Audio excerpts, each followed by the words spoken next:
You have been drinking something every single day of your life, something your parents gave you, something doctors told you was essential, and something you pour into your children's cereal without a second thought.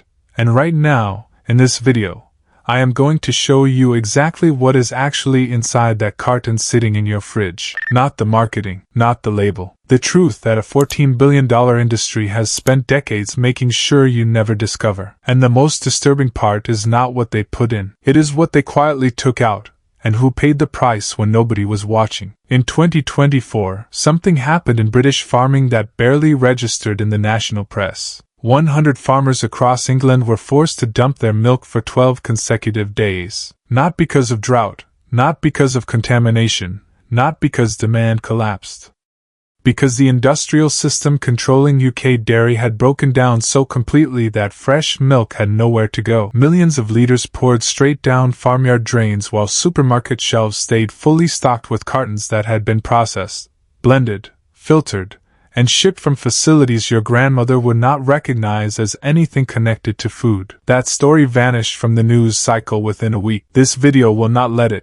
Let me tell you about something called the BAV chemical trial. Between late 2023 and November 2025, a quietly approved experiment ran across 30 farms supplying major British supermarkets. New chemical agents were introduced into the feed and processing chain without any public announcement, and not a single consumer was notified at any point during those 2 years. Tesco, Morrisons, Aldi, and Asda were all connected to supply chains directly involved in this trial. When independent farming journalists finally broke the story, TikTok filled overnight with footage of people emptying branded cartons into kitchen sinks. Independent shops across several counties refused to restock those product lines entirely. The trial ended officially in November 2025. The corporations running those supply chains are still operating today, with the same logos on the same shelves at the same prices. If you think that is the worst of it, stay with me, because what I am about to walk you through is a ranked list of 9 brands that millions of British families purchase every single week without understanding what they are actually buying. Before I get into that,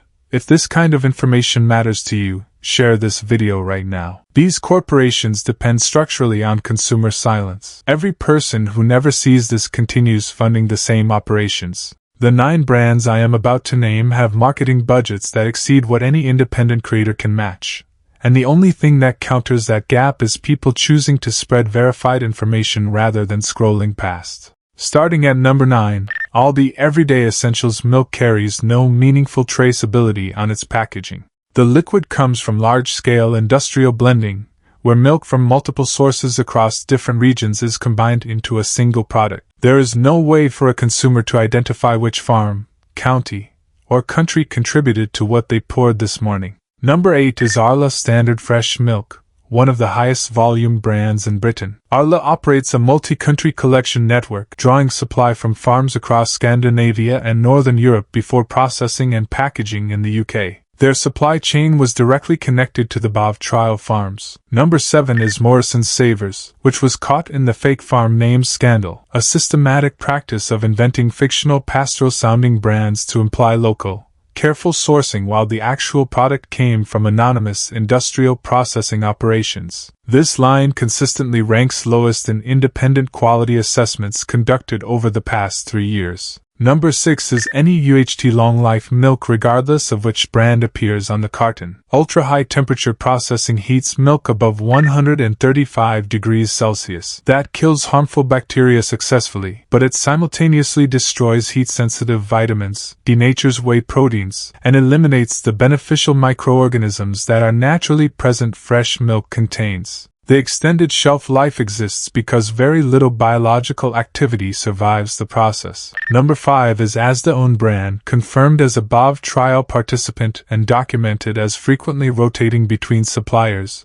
meaning the product in your refrigerator this week may have originated from an entirely different processing facility than the visually identical carton you purchased the week before. Number 4, perhaps most unexpectedly, is Cravendale filtered milk. The filtration process is positioned as a premium purity feature in Cravendale advertising, but what it functionally achieves is stripping the milk of virtually all microbial content, including the beneficial bacteria associated with gut health. The consumer pays more for a product from which considerably more has been extracted. Number 3 is Sainsbury's own brand, sourced predominantly through the Muller processing chain. Independent blind taste tests describe it consistently as flat and thin, and the company discloses nothing meaningful about which farms or geographic regions supply their volume. Number 2 is Tesco own brand, whose supply agreements give it sufficient market leverage to dictate pricing terms to farmers rather than negotiate with them, and whose name appears directly in the BAV trial documentation. And at number 1,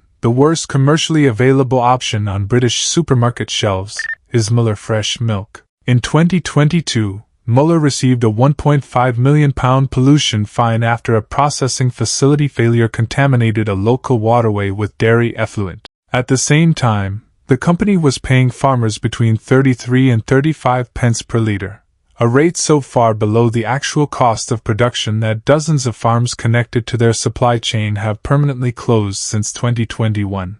Now here is what you need to replace those choices with, because this video is not fundamentally about fear. It is about substituting one purchasing decision for a demonstrably better one. 3 criteria separate genuine milk from industrial liquid: organic certification requiring minimum daily grazing time and prohibiting routine antibiotic use; unhomogenized processing where cream rises naturally to the top because fat globules have not been mechanically fractured under pressure; and transparent sourcing where the company publicly identifies exactly which farms produce their milk and invites you to verify that claim. The gold standard currently available in mainstream British retail is Waitrose Dutchy Organic Unhomogenized Milk, sourced from 9 named farms and certified by the Soil Association. The cream rises visibly inside the bottle because nothing beyond basic pasteurization has been applied to the liquid. That natural separation is not a quality defect or a packaging problem. It is physical evidence of minimal processing. Second is Graham's Jersey Gold Top, a Scottish family business established in 1939 whose Jersey cattle produce milk naturally richer in A2 protein. Graham's has publicly confirmed they had no involvement in the BAV trial at any stage. Third is the Organic Herd Cooperative, which is farmer-owned and pays its members between 49 and 56 pence per litre compared to Muller's 33 pence. The shelf price difference between the brand that pays farmers fairly and the brand with the pollution fine is typically less than 40 pence per litre. Fourth is any registered local farm shop or farm direct delivery in your area, offering maximum traceability because no industrial intermediary exists between the animal and your kitchen. England and Wales legally permit raw milk sales through registered farm premises. Fifth is milk and more doorstep delivery in returnable glass bottles, with the important caveat that you should confirm whether your specific depot sources organic milk, since coverage varies considerably by postcode.